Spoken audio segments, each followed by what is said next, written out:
Peace, family. Is in the God's in the Wave. Now, this is a very interesting story because Joel Osteen actually lives in Texas and lives in the area that is predominantly being affected by this Hurricane Harvey event. The very, very funny thing about this is Joel Osteen actually is a pastor of a huge church called Lakewood in Houston, Texas, and is worth over $50 million. And when you go on his website, he said, send money to my online platform to help out with the victims of Hurricane Harvey. Funny thing is, he closed the church down originally. This church is where the Houston Rockets used to play. It can house at least 16,000 people. And that's just at least. Maximum wise, it could probably hold up to 70,000, 80,000. And this man, Joel Osteen, has the nerve and the audacity to decline and close the doors. And these are the same people who build your church. And he lies and goes on Facebook and says, Houston, unfortunately, we can't open our doors to people because our church is suffering and we are dealing with flood problems. So angry citizens in Houston go to his church, record around this area, and it shows you clear as day that there's no flooding. So he lied about that. Y'all check this story out. For what appeared to be them closing the doors on the residents of Houston, Joel Osteen, who is a very well-known prosperity gospel preacher, originally shut his doors to residents of Houston. He lives in the area as well.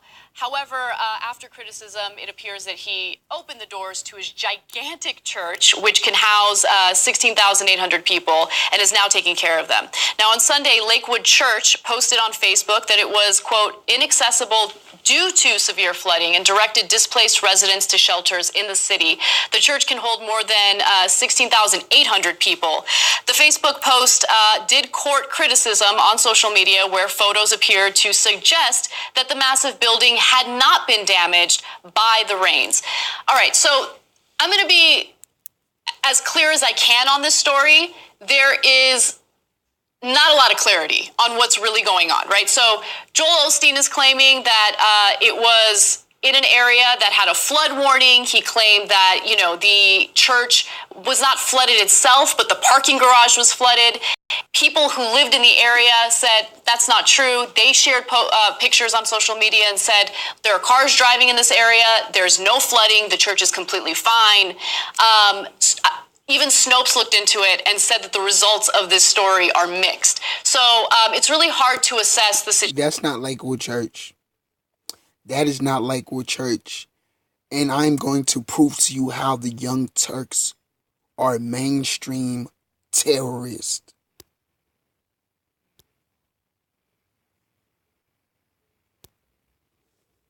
Now, I'm pretty sure earlier you seen the pictures of flooding that the Young Turks showed you.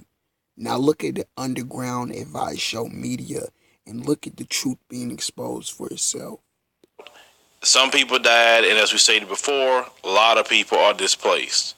Now, originally, when people brought it up, they stated, oh, well, there's some flooding in the church, so we can't allow anyone in. Then the truth start coming out, and people start to do their own investigation to find out if Lakewood Church had flooding. And this is one of the videos that someone had put out. Joel, is Joel around here? Has anyone seen Joel? I'm really, really, really worried about Joel right now. Joel Osteen, if you're out here, please open your doors. Oh, I bet you're at, oh, look at the flooding. Jesus. I mean, I don't want to take his name in vain, but Joel! flooding looks horrible right now here at Greenway Plaza. We're at we're at Joel Osteen's church, where he can't take anyone in because he's under so much water distress right now. Look at that. They blocked that off. Good job, Joel.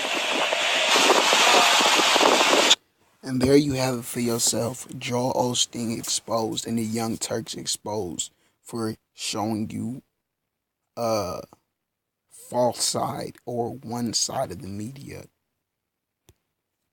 Peace.